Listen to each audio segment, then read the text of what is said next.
오늘 저는 여러분과 함께 다윗, 사울 그리고 골리앗이라는 제목으로 말씀을 나누겠습니다.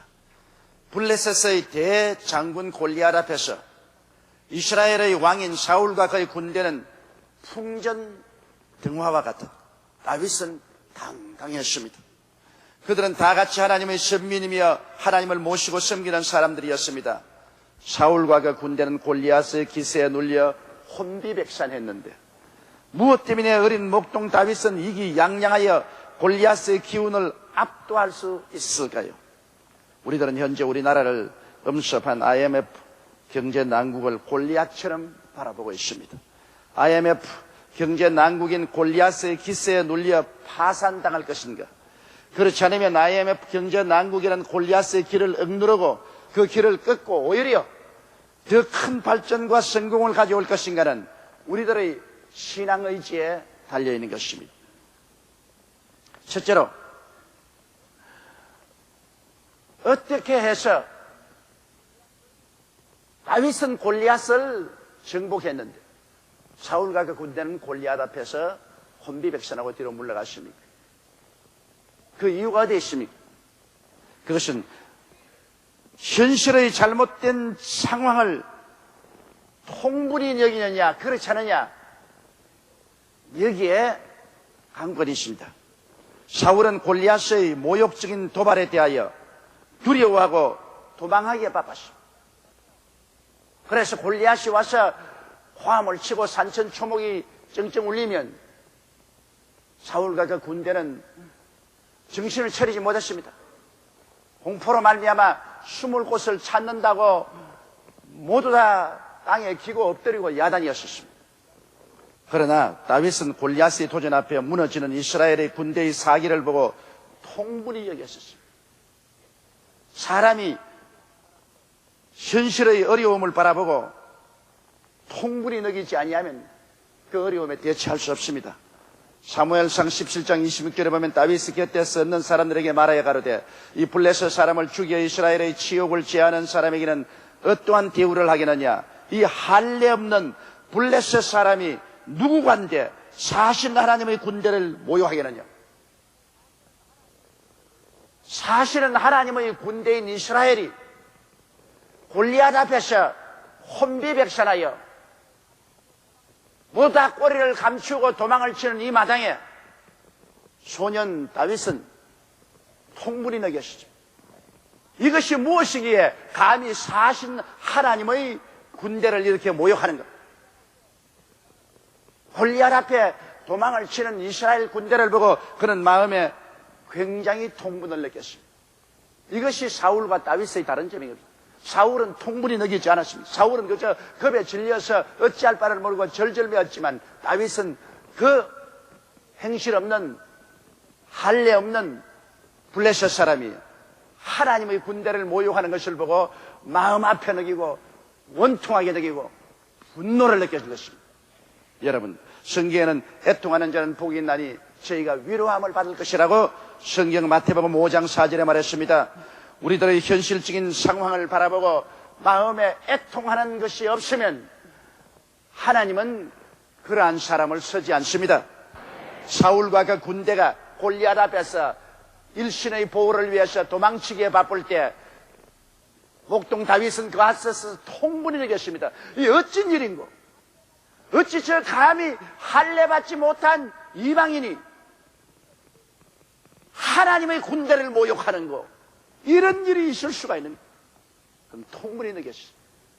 그래서 하나님은 사울을 사용하지 않고 어린 다윗을 사용한 이유가 바로 거기에 있는 것입니다. 둘째로, 하나님에 대한 확실한 지식이 있어야만 어려움에 대처할 수 있습니다. 사울은 하나님의 위대하심을 알지 못했습니다. 그래서 사무엘상 17장 33절에 보면 사울이 다윗에게 이르되 내가 가서 저 블레셋 사람과 싸우기에 능치 못하리니 너는 소년이여 그는 어려서부터 용사임이라. 다윗이 하나님을 의지하고 나가겠다 그러는데 사울은 하나님의 말은 한마디도 안 했습니다. 사울은 다윗 너는 아직 어린 소년이고 저 골리앗은 어릴 때부터 용사요 장군이라 너가 나가서 싸워 그를 이기지 못한다. 여기 사울은 하나님에 대한 말씀 한마디도 안 했습니다. 그는 하나님을 알지 못했습니다. 종교는 가지고 있어도 하나님은 알지 못했습니다. 그러므로 위기에 처할 때 하나님의 능력을 의지해서 위기에 대처할 수 있는 그러한 지식이 없었습니다. 그러나 다윗은 그렇지 않았습니다. 다윗은 자기가 비록 조그마한 초립동, 목동이었지만 그러나 하나님에 대한 확실한 지식을 가지고 있었습니다. 그런 하나님에 대한 체험적인 지식을 가지고 있었습니다. 그런 하나님의 위대함을 체험적으로 알고 있었습니다. 사무엘상 17장 34절로 37절에 보면 다윗이 사울에게 고하되 주의 종이 아비의 양을 지킬 때 사자나 곰이 와서 양떼에서 새끼를 움키면 내가 따라가서 그것을 치고 그 입에서 새끼를 건져내었고 그것이 일어나 나를 해하고자 하면 내가 그 수염을 잡고 그것을 쳐 죽였나이다. 주의 종이 사자와 곰도 쳤은즉 사실은 하나님의 군대를 모욕한 이 할례 없는 블레셋 사람이니까 그가 그 짐승의 하나와 같이 되리이다. 또 가로되 야훼께서 나를 사자와 발톱과 곰의 발톱에서 건져내셨은즉 나를 이 블레셋 사람의 손에서도 건져내시리. 이 얼마나 하나님에 대한 확실한 체험적인 지식을 가지고 있습니다. 사울은 하나님에 대한 말도 안 했는데 다윗은 내가 비록 어린 소년이요 목동이지만은 그러나 하나님이 나와 같이 계셨어. 사자도 치고 곰도 치고 사자의 이빨과 곰의 발톱에서 나를 건져준 하나님께서 이 블레셋 사람에게서도 능히 나를 건져주신다. 그런 하나님에 대한 체험적인 확실한 지식을 가지고 있습니다. 우리가 어려운 일을 당하고 그를 극복하려고 하면 하나님을 분명히 알아야 합니다. 하나님을 알지 못하고 현실 환경만 바라보고 두려워하고 떨면 아무 일도 하지 못합니다. 우리가 하나님을 어떻게 확실히 알 수 있는 것입니까? 십자가를 통하여 우리에게 말씀하시는 하나님을 우리가 알아야 됩니다. 오늘날 하나님께서는 갈보리 십자가 예수 그리스도를 통해서 우리에게 끊임없이 말씀하십니다. 그 십자가 위에서 못 박여 몸짓고 피를 흘려 죽으면서 우리에게 전달하는 하나님의 메시지를 우리가 분명히 안다면 우리는 어떠한 위기도 극복할 수가 있는 것입니다. 이사야 53장 5절 6절은 그가 찔리면 우리 허물을 인하며 그가 상하면 우리 죄악을 인함이라. 그가 징계를 받음으로 우리가 평화를 누리고 그가 채찍에 맞음으로 우리가 나음을 입었도다. 우리는 다 양같이 그릇 행하여 각기 제 길로 갔거늘 야훼께서는 우리 무리의 죄악을 저에게 담당시켰도다. 이것이 바로 십자가의 메시지입니다. 하나님은 예수 그리스도를 십자가에 못 박고 그를 통하여 우리에게 메시지를 전달하고 있는데 이 메시지를 우리가 분명히 알고 있어야 골리앗을 대적할 수 있습니다. 이 메시지는 무엇입니까? 용서와 의의 메시지가 십자가에서 넘쳐나오는 것을 듣고 있습니까? 예수 그리스도의 십자가를 통하여 하나님께서는 너희 모든 죄를 내가 용서한다. 너가 믿기만 하면 내가 의롭게 만들어준다. 그러므로 용서와 의를 받아라. 이렇게 외치고 있습니다. 그 메시지를 받고 회개하고 용서와 의를 받아 당당한 믿음으로 나갈 수가 있는 것입니다. 하나님께서는 그리스도의 십자가를 통하여 하나님의 가지고 일원으로 우리를 초청하고 있다는 메시지를 전달하고 있습니다. 멀리 있던 너희를 예수 그리스도의 보혈로 너희를 가깝게 하였나니라. 내게 오면 내가 너에게 성령을 부어주고 하나님의 사랑을 부어주고 하나님의 자녀로 만들어주겠다고 십자가에서 하나님의 메시지를 전하고 있습니다. 분명히 내가 성령을 받고 하나님의 자녀가 된 확신을 얻고 하늘과 땅과 세계와 그 가운데 모든 것을 지으신 하나님이 나의 친아버지가 되시고 나는 그의 친자녀가 되고 하나님의 가족의 일원이 되었다는 것을 알면 얼마나 가슴을 펴고 당당할 수 있습니까? 곰이나 사자를 보고 두려워하겠습니까? 골리앗을 보고 두려워하겠습니까? 천지와 만물을 지은 하나님이 내 친아버지가 되고 내가 친자식이 되니 그 아버지께 기도하고 성령을 의지하고 나가는데 무엇을 두려워할 수가 있겠습니까? 이러므로 십자가 위에서 우리에게 전달해주는 하나님의 메시지를 우리가 분명히 알아듣고 깨달아야 되는 것입니다. 십자가를 통하여 하나님은 우리에게 끊임없이 치료의 메시지를 전하고 있습니다. 제가 우리 연양 것을 친히 담당하시고 병을 짊어지셨다. 제가 채찍에 맞음으로 너희가 나음을 입었다고 십자가에서 하나님의 메시지를 전하고 있습니다. 이 하나님의 메시지에 귀를 기울이고 하나님의 메시지를 그대로 받아들인다면 우리가 질병을 두려워하겠습니까? 우리가 암이나 폐병이나 관절염을 두려워하겠습니까? 그런 골리앗점은 아무것도 아닌 것입니다. 하나님의 메시지를 십자가에서 받아야 되는 것입니다. 하나님이 아무리 말씀을 하셔도 받아들이지 아니하면 우리에게는 무용지물이 되고 마는 것입니다. 십자가를 통하여 오늘 또 하나님은 축복과 형통의 말씀을 전하고 있습니다. 귀담아 들어야 되는 것입니다. 그리스도께서 우리를 위하여 저주를 받은 바 되서 율법의 저주에서 우리를 속량하였으니 이는 기록된 바 나무에 달린 자마다 저주 아래 있는 자라였습니다. 이는 그리스도 예수 안에서 아브라함의 복이 이방인에게 미치게 하려 함이라. 이와 같이 하나님이 십자가를 통하여 우리에게 메시지를 전달하고 있습니다. 십자가를 통해서 전달해 오는 그 메시지에 귀를 기울여서 그 메시지를 받아들이면 우리는 저주에서 해방을 얻을 수가 있는 것입니다. 가난에서 자유를 얻을 수가 있고 마음에 큰 신념을 얻고 나갈 수 있고 이러한 사람에게 하나님의 복을 주시는 것입니다. 여러분, 십자가를 통하여 하나님은 천국 영광의 초청을 하고 있습니다. 수고하고 무거운 짐진 자들은 다 내게로 오라고 초청하고 있는 것입니다. 만일 땅에 우리 장막집이 무너지면 손으로 짓지 않은 영원한 집이 예수 그리스도를 통해서 이루어진다고 하나님은 우리에게 메시지를 전하고 있습니다. 십자가의 그리스도를 모셔드리면 우리는 죽음이 겁나지 않습니다. 이 세상을 떠나는 것이 두렵지 않습니다. 영원한 집이 우리를 위해서 예비한 것을 알 수 있습니다. 그는 하나님이 그렇게 우리에게 전달을 하고 있기 때문인 것입니다. 오늘날 십자가를 통하여 주님께서 우리에게 전해주시는 그 메시지를 우리가 분명히 듣고 마음에 깨달음을 얻고 하나님에 대한 확실한 지식을 얻으면 우리의 앞날에 우리 영혼이 잘됨같이 범사에 잘되며 강건한 확신을 얻고 나갈 수가 있는 것입니다. 사울은 하나님을 알지 못했지만은 다윗은 하나님을 알았습니다. 사울은 인간적으로 골리앗을 바라보았기 때문에 두려워했지만은 다윗은 하나님을 알고 하나님을 의지하고 골리앗을 바라보기 때문에 그는 두려워하지 않았었습니다. 오늘날 우리도 우리의 개인의 운명이나 국가적 운명을 극복하기 위해서는 하나님에 대한 확실한 지식을 가지고 있어야 되는 것입니다. 여러분께서 십자가를 쳐다보고 십자가에서 하나님이 우리에게 전달한 이 오중복음과 삼중축복의 확실한 메시지를 마음에 알아야만 되는 것입니다. 그 메시지에 의지해서 우리의 환경에 다가오는 다윗을 골리앗을 바라보고 두려워 말고 나가야 되는 것입니다. 셋째로 우리가 담대하여 두려워하지 말아야 됩니다. 담대함이 없이는 아무 일도 하지 없습니다. 사울과 그 군대는 골리앗이 한번 외치니 모두 다 혼비백산에 달아났습니다. 담력이 없었습니다. 두려움으로 꽉 들어찼습니다. 그러나 하나님께서는 우리에게 담력을 가지라고 말합니다.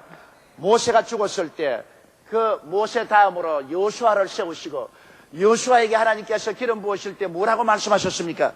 여호수아서 1장 5절로 9절에 너희 평생에 너를 능히 당할 자 없으리니 내가 모세와 함께 있던 것 같이 너와 함께 있을 것임이라. 내가 너를 떠나지 아니하며 버리지 아니하리니 마음을 강하게 하라. 담대히 하라. 너는 이 백성으로 내가 그 조상에게 맹세하여 주리라 한 땅을 얻게 하리라. 오직 너는 마음을 강하게 하고 극히 담대히 하여 나의 종 모세가 내게 명한 율법을 다 지켜 행하고 좌로나 우로나 치우치지 말라. 그리하면 어디로 가든지 형통하리니 이 율법책을 내 입에서 떠나지 말게 하며 주야로 그것을 묵상하여 그 가운데 기록한 대로 다 지켜 행하라. 그리하면 내 길이 평탄하게 될 것이라. 내가 형통하리라. 내가 내게 명한 것이 아니냐. 마음을 강하게 하고 담대히 하라. 두려워 말며 놀라지 말라. 내가 어디로 가든지 내 하나님 야훼가 너와 함께 하느니라 하시니라. 여기에 보십시오. 여호수아가 이길 수 있는 길은 마음을 강하게 하고 담대히 하는데 하나님이 거듭 마음을 강하게 하고 담대히 하라. 내가 너와 같이 한다고 말했습니다. 우리도 똑같은 말씀하니까 예수께서 말씀하기를 볼지어다 세상 끝날까지 내가 항상 너와 함께 하리라고 말씀하셨습니다. 그날에는 내가 아버지 안에 너희가 내 안에 내가 너희 안에 있는 것을 너희가 알리라. 너희 두세 사람 내 이름으로 모인 곳에는 나도 너희와 함께 있겠노라. 그러므로 마음을 강하게 하고 담대히 하라. 여러분, 강하고 담대한 마음이 없으면 우리가 우리 운명에 처한 골리앗을 넘어뜨릴 수가 없습니다.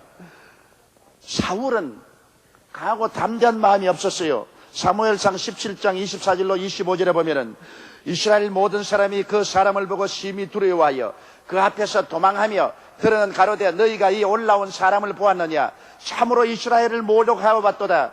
그를 죽이는 사람은 왕이 많은 재물로 부하게 하고 그 딸을 그에게 주고 그 아비의 집은 이스라엘 중에서 자유케 하시리라. 너무너무 두려워해가지고서 왕이 하는 말이 골리앗을 이기는 사람에게는 내가 내 딸을 주고 사위로 삼고 이스라엘에서 자유케 하여 마음대로 살도록 해주겠다고 했었습니다. 두려움으로 벌벌 떨었습니다. 그러나 강하고 담대한 다윗을 보십시오. 사무엘상 17장 32절에 다윗이 사울에게 고하되 그를 인하여 사람이 낙담하지 말 것이라. 주의 종이 가서 저 블레셋 사람과 싸우리라. 이스라엘의 역전의 용사들이 다 도망을 치는데 조그마한 목동이 와서 그를 인하여 낙담하지 말지라 내가 가서 싸우겠다. 그는 담대하십니다. 하나님은 담대한 사람을 사용하십니다. 환경을 바라보고 겁이 나서 움츠려서 뒤로 물러가는 사람 하나님이 사용하지 않습니다. 자기의 신념을 가지고 하늘이 무너지고 땅이 꺼져도 눈을 부릅뜨고 용기와 힘을 가지고 담력을 가진 사람을 하나님이 사용하여 주시는 것입니다. 겁쟁이는 하나님이 절대로 사용하지 않습니다. 우리가 담대하기 위해서는 어떻게 해야 될까요? 히브리서 10장 35절에 그러므로 너희 담대함을 버리지 말라. 이것이 큰 상을 얻느니라고 말씀하신 것입니다. 담대하기 위해서는 항상 말씀을 묵상해야 되는 것입니다. 여호수아기 1장 8절에 이 율법책을 내 입에서 떠나지 말게 하며 주야로 그것을 묵상하여 그 가운데 기록한 대로 다 지켜 행하라. 그리하면 내 길이 평탄하게 될 것이라 내가 형통하리라. 우리가 하나님 말씀을 늘 읽고 묵상하면 하나님과 친해지게 되는 것입니다. 그래서 자연적으로 마음에 담대함이 생기고 용기가 생기는 것입니다. 제가 매일같이 여러분에게 일독 성경을 읽으라고 하는 것은 매일 일독 성경을 읽음으로 그만큼 하나님에 대한 지식을 얻고 정보를 얻고 하나님과 친해지기 때문에 이 세상의 일을 보고 두려워하지 않게 되는 것입니다. 그리고 담대하기 위해서는 깊이 기도를 해야 됩니다. 기도는 하나님과 대화입니다. 하나님 앞에 깊이 기도하고 나면은 마음의 염려, 근심, 불안, 초조, 절망이 다 안개 구름같이 사라지고 그 대신에 용기와 담력이 들어온 것입니다. 그리고 하나님께서는 우리를 돕기 위해서 보혜사 성령님을 보내주셨기 때문에 성령님을 인정하고 환영하고 모시드리고 의지하는 것입니다. 언제나 우리가 중대한 일을 당할 때는 내 마음에서 고개를 숙이고 성령님이 나를 붙들어 주옵소서. 성령님을 인정하고 환영하고 모시드리고 의지합니다. 성령님 나와 함께하여 주시옵소서. 하나님의 성령이 우리 연약함을 도와주신다고 말씀하신 것입니다. 시편 3편 6절에 천만인이 나를 둘러치리 하여도 나는 두려워 아니하리이다. 야훼여 일어나소서. 나의 하나님이여 나를 구원하소서. 성령이 일어나서 우리에게 힘을 주시는 것입니다. 그 다음 순종의 삶을 살아야 담대해지는 것입니다. 하나님을 거역하고 살면은 양심이 고통스러워 담대함이 없습니다. 하나님을 순종하는 삶을 살 때 마음에 끓이김이 없고 우리 마음속에 담대함을 가질 수가 있는 것입니다. 넷째로 불가능에 도전하는 믿음이 있어야 하는 것입니다. 여러분, 사울왕은 불가능에 도전하는 믿음이 없습니다. 사람의 생각으로 할 수 없다, 안 된다, 못한다는 것을 할 수 있다, 하면 된다, 해보자는 믿음으로 도전을 할 수 있어야 되는 것입니다. 사무엘상 17장 33절에 사울이 다윗에게 이르되 내가 가서 저 블레셋 사람과 싸우기에 능치 못하리니 너는 소년이요 그는 어려서부터 용사임이라. 아예 불가능하다고 말하셨어요. 다윗을 보고 너는 저 골리앗과 못 싸운다, 불가능하다. 그러나 다윗은 불가능에 대한 도전한 믿음이 있었습니다. 사무엘상 17장 30절에 또 가로되 야훼께서 나를 사자의 발톱과 곰의 발톱에서 건져내셨은즉 나를 이 블레셋 사람의 손에서도 건져내시리이다. 사울이 다윗에게 이르되 가라, 야훼께서 너와 함께 하시기를 원하노라. 다윗은 불가능에 대해서 도전하기를 원했습니다. 다른 사람들이 다 안 된다고 말할 때 다윗은 된다고 말했습니다. 여러분, 우리가 하나님을 믿으면 불가능에 도전할 줄 알아야 되는 것입니다. 믿음이라는 것은 자기를 믿는 것이 아닙니다. 천지와 만물을 지으신 하나님을 믿기 때문에 하나님이 눈으로 바라보고 우리가 할 수 없는 일을 우리가 도전하는 것이 믿음인 것입니다. 마가복음 11장 22절로 24절에 예수께서 대답하여 저에게 이르시되 하나님을 믿어라. 내가 진실로 너에게 이르노니 누구든지 산들어 들리어 바다에 던지우라 하며 그 말하는 것이 이룰 줄 믿고 마음에 의심치 아니하면 그대로 되리라. 그러므로 내가 너에게 말하니 무엇이든지 기도하고 구한 것은 받은 줄로 믿어라. 그리하면 너에게 그대로 되리라. 여러분, 예수님께서는 하나님을 믿었으면 태산에 도전하라는 것입니다. 하나님을 믿었으면 산들을 명하여 저 바다에 던져라. 이거 도저히 인간적으로 불가능한 일입니다. 그러나 그런데 도전하고 나가는 것입니다. 불가능에 도전하고 나가는 것이 하나님 믿는 사람이죠. 안 믿는 사람은 이성적으로 생각해보고 타당성 있는 일을 하지만은 하나님 믿는 사람은 믿음으로 말미암아 불가능에 도전할 줄 알아야 되는 것입니다. 하나님의 위대하심에 대한 지식과 꿈을 가지고 불가능에 도전하면 하나님이 같이 하십니다. 여러분, 이스라엘 백성 중에 하데스 바네아에서 열 정탐꾼이 40주 40야를 가나안 땅을 정탐하고 왔을 때 그 10사람은 도전하는 마음이 없었습니다. 그들 한 말이 성은 높고 땅은 황폐하고 그곳 사는 사람들은 다 대장부라 우리는 메뚜기가 우리 못 들어간다. 그러나 여호수아와 갈렙 두 사람은 아니라 그들의 보호자는 떠났고 그들은 우리의 밥이라 우리 들어가자. 하나님이 원하시면 우리 점령한다. 도전하는 마음이 있었습니다.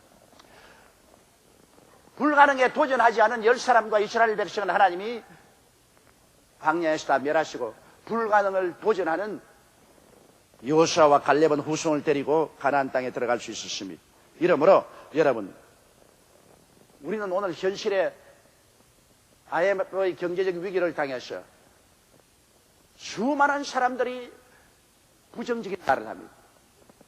우리는 절망이다, 안 된다, 망한다. 그러나 여기에 대해서 도전하는 것이 믿음인 것입니다. 할 수 있거든요. 무슨 말이냐? 믿는 자에게는 능치 못하심이 없나니라. 내 믿음대로 될지어다. 태산을 향해서 우리가 믿음으로 도전하면 골리앗은 무너지게 되어 있는 것입니다. 다섯째로 기적을 기대해야 되는 것입니다. 사울은 이성주의자였습니다. 사무엘상 17장 38절로 39절에 이에 사울이 자기 군복을 다윗에게 입히고 노뚜구를 그 머리에 씌우고 또 그에게 갑옷을 입히며 다윗이 칼을 군복 위에 차고 익숙지 못함으로 시험적으로 걸어보다가 사울에게 고하되 익숙지 못하니 이것을 입고 가지 못하겠나이다 하고 벗었다고 했습니다. 사울은 전쟁에 이기려면은 자기 왕이 입고 있는 군복을 입고 자기가 하는 노투구를 쓰고 자기의 갑옷을 입고 자기의 칼을 차야 된다. 이러한 완전 무장을 하지 않고는 전쟁에 이기지 못한다. 그는 이성주의자, 합리주의자였습니다. 그러나 다윗은 하나님과 같이 가는데 무슨 특별히 투구가 있어야 이기고 갑옷이 이겨야 이기고 칼이 있어야 이기느냐. 하나님이 같이 계시면 내 있는 그대로 가도 이긴다. 그 말인 것입니다. 사울은 하나님을 언제나 계산에 넣지 않았습니다만 다윗은 자기 하는 일에 언제나 하나님을 계산에 넣었습니다. 그래서 다윗은 기적을 기대했기 때문에 사무엘상 17장 40절로 40절에 손에 막대기를 가지고 시내에서 매끄러운 돌 5을 골라서 자기 목자의 제구 곧 주머니에 넣고 손에 물매를 가지고 블레셋 사람에게로 나아가니라. 블레셋 사람이 점점 행하여 다윗에게로 나오는데 방패던 자가 앞섰더라. 그 블레셋 사람이 둘러보고 다윗을 보고 업신여기니 이는 그가 젊고 붉고 용모가 아름다움이라. 블레셋 사람이 다윗에게 이르되 내가 나를 개로 여기고 막대기를 가지고 내게로 남았느냐 하고 그 신들의 이름으로 다윗을 저주하고 또 이르되 내게로 오라. 내가 내 고기를 공중의 새들과 짐승들에게 주리라. 그런데 여기에 다윗이 뭐라고 대답했습니까? 다윗은 나는 사울의 투구를 쓰고 사울의 갑옷을 입고 사울의 칼을 가졌다. 현대식 무기로 무장했으니 나오라. 그렇게 말했습니까? 아닙니다. 다윗은 그의 하는 일에 언제나 하나님을 보태었습니다. 그는 하나님을 계산에 언제나 넣고 말을 하는 것입니다. 다윗이 블레셋 사람에게 이르되 너는 칼과 창과 단창으로 내게 나오니와 나는 만군의 야훼의 이름 곧 내가 모욕하는 이스라엘 군대의 하나님의 이름으로 내게 가노라. 오늘 야훼께서 너를 내 손에 붙이시리니 내가 너를 쳐서 내 머리를 베고 블레셋 군대의 시체로 오늘날 공중의 새와 땅의 짐승에게 주어 온 땅으로 이스라엘의 하나님이 계신 줄을 알게 하겠고 또 야훼의 구원하심이 칼과 창에 있지 아니함을 이 무리로 알게 하리라. 전쟁은 야훼께서 한 것인즉 그가 너희를 우리 손에 붙이시리라. 여기에 사울과 다윗의 다른 점이 있습니다. 사울은 현대 무기를 가지고 나가야 골리앗과 대결할 수 있다고 생각했는데 다윗은 있는 그대로 목자의 제구에 물맷돌 5개 들고서 하나님이 같이 계심으로 하나님이 싸워주신다. 여러분, 우리의 삶에 있어서 안 믿는 사람들은 자꾸 인간의 지혜와 지식과 인간의 수단과 방법을 동원을 하지만은 우리가 알아야 될 것은 우리의 삶 속에 십자가를 플러스해서 언제나 하나님을 계산에 넣어야 되는 것입니다. 세상 사람들은 하나님을 계산에 넣지 않지만 우리 개인이나 우리 가정이나 우리 국가가 위대한 능력을 나타내려면 하나님을 계산에 넣어야 되는 것입니다. 저를 인정하라. 그러면 저가 너를 돌보시라고 말씀하신 것입니다. 하나님을 계산에 넣으면 천지와 만물을 지은 하나님이 같이 계시는데 무슨 인간의 투구나 갑옷이나 칼이 그렇게 소중한 줄 압니까? 우리에게 있는 그것만 가지면 충분하게 되는 것입니다. 하나님은 기적의 하나님입니다. 시간과 공간과 역사 시대의 조리와 인간의 환경과 운명을 주장하시는 하나님은 기적을 행하시는 하나님인 것입니다. 하나님의 바람이 불어오면 모든 문제가 끝장나버리고 마는 것입니다. 우리 IMF 경제 난국이라는 것도 우리가 자꾸 인간적으로 애를 쓰고 힘을 쓴다고 되는 것이 아닙니다. 우리가 이 어려운 문제에 하나님을 보태면, 하나님을 계산에 넣고 하나님을 의지하고 나가면 하나님이 한번 명령하시면 모든 것이 다 끝장나버리고 마는 것입니다. 모든 어려움은 먼지와 티끌같이 날아가 버리고 마는 것입니다. 이 기회에 우리가 하나님을 모시고 하나님께 기도하고 하나님을 우리 계산에 넣어야 되는 것입니다. 우리가 하나님과 함께 일을 해야 되는 것입니다. 그러면 하나님의 능력으로 우리 개인과 국가의 운명이 달라질 수 있습니다. 블레셋 장군 골리앗 앞에 선 사울과 다윗은 똑같은 이스라엘인이요 하나님의 선민이었고 하나님의 선민의 특권을 똑같이 가진 사람들이었습니다. 그러나 사울은 패장지졸이요 다윗은 승려의 장군이 되었습니다. 이 모든 것이 그들의 신앙 자세 때문인 것입니다. 오늘 IMF 경제위기의 골리앗 앞에 서는 우리들이 다윗처럼 바른 신앙과 생활 태도를 가지면 넉넉히 이기고도 남음이 있을 것입니다. 우리 다 같이 고개 숙여 기도드리겠습니다. 사랑이 많으시고 거룩하신 하나님 아버지, 오늘 이 시간에 우리는 IMF라는 경제 난국의 골리앗 앞에 서서 혼비백산하고 있습니다. 내 아버지 하나님이시여, 똑같은 이스라엘 백성인데 사울은 혼비백산에서 도망칠 때 다윗은 당당히 서서 그 골리앗을 쳐서 넘어뜨리고 승리를 가져왔습니다. 우리 여의도 순복음교회, 우리 성도들, 우리 한국 기독교인들이 모두 다 다윗이 되게 도와주시옵소서. 현실의 생활을 보고 두려워하지 말고 통분히 느끼게 도와주시옵소서. 그리고 믿음으로 나가게 도와주시옵소서. 하나님과 함께 일하게 도와주시옵소서. 운명과 환경을 하나님의 능력으로 변화시키고 나가는 우리들이 되게 도와주옵소서. 예수님 이름 받들어 기도드리옵나이다. 아멘.